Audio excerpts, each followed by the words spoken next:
Hörri, þetta vídeoblogg nummer 50. Númer 50! Og fyrir vikið þá finnst mér ekki úr vegi að nota tækifærið, tilefnið og segja ykkur aðeins frá því hvers vegna ég byrjaði á þessu. Það er að segja, hver varð kveikjan að þessari myndavéladellu hjá mér.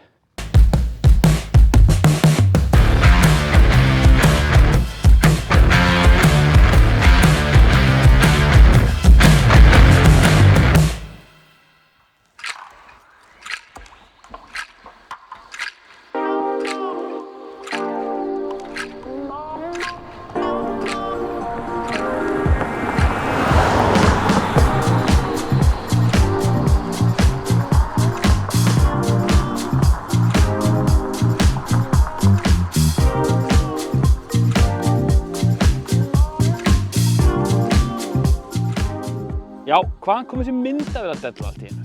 Sko, þetta er svolítið gaman að segja frá því. Það byrjaði fyrir rúm ári síðan, vorið 2018.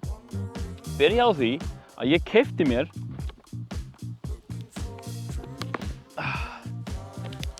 þennan ljúfling hérna, Parrot Disco, sem er svona fixed wing dróni, það er dróni með vangi, ekki þyrla.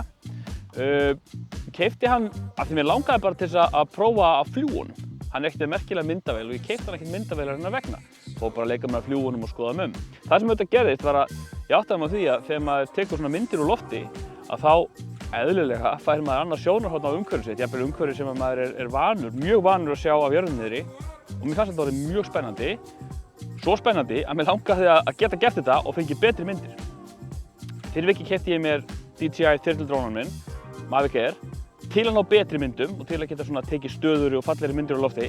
Til að geta gert það, þá fór ég að horfa á fullt af vídeóum og fræðsluefni og kynningarefni það hvernig maður tekur myndir, hvernig maður tekur vídeó og á endanum hvernig maður klippir vídeó og allt þetta. Sem leiddi til þess að ég keypti mér þessa myndavél og ákvað að fara að vídeóblogga sem svona hobby. Gaman. Ég eiginlega sko tek mér upp eitt nýtt hobby á hverju ári. Það var hjólabrettið í sumar sko, rafmagnshjólabrettið og pennyboardið og það. Fyrra var það myndavélar og það hefur verið svona eitt og annað gegnum árin. Ætli maður tæpi ekki á því svona öðru hvoru kannski í einhverjum vídeobloggum.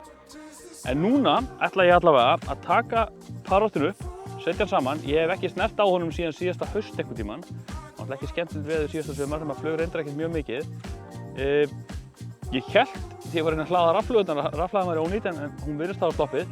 Þannig ég ætla að fljúga honum, sýna ykkur hvernig hann virkar, taka á loftirna og lenda nokkur sinnum og hafa svolítið gaman eftir. Hann er mjög skemmtilegt.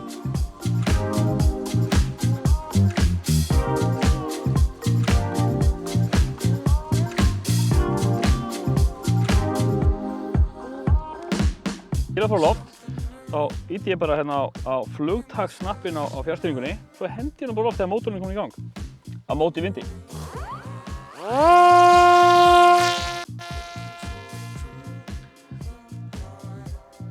Svo bara puðrast hann eitthvað út í loftið.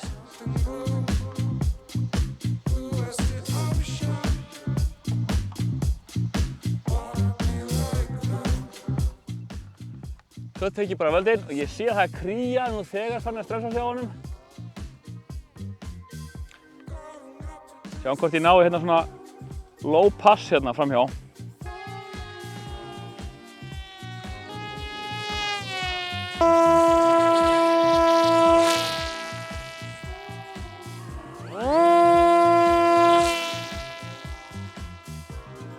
Já, svona minna drónin blífur hérna niður til eitthvað svona sem leiðleikur í áttina að Sandgerði.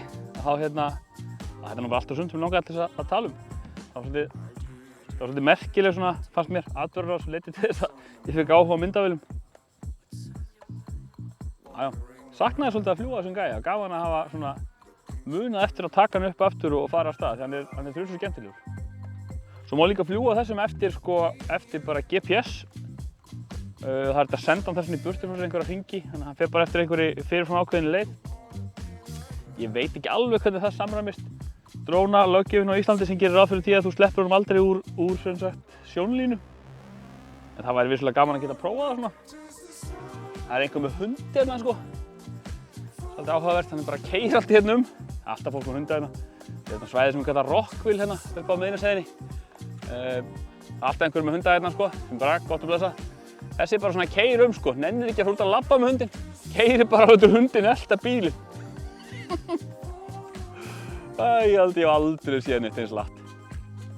Og þá er það komið að ég reyna við lendingu. Það er kannski vandinn á þessu versus hitt. Þyrludrónuna. Þeir eru auðvitað bara að lenda sjálfir og lendar alltaf bara lóðrétt og allt það. Það er aðeins meiri kúnst að lenda á þessu. Hann er ekki á neinum hjólum en einum svoleiðis, þannig að hann tekur sko magalendingu. Til að lenda honum þá þarf maður þetta svona slétt svæði, helst svona grassvæði eins og hérna.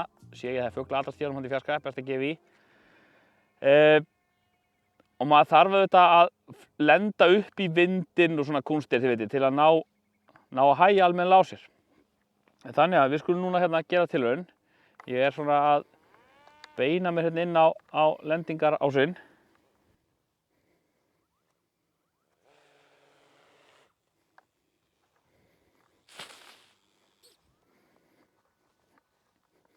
Eins og stillt upp fyrir myndavélina.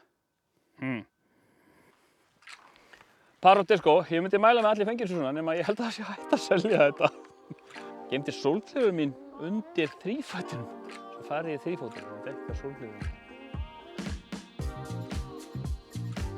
Allavega, herriði, þetta var smá innslag uppruna myndavéladelluna mínar. Þáttur 50. Takk fyrir að koma í þetta ferðalag með mér, eins og það segja á enskunni. Þangað til næst.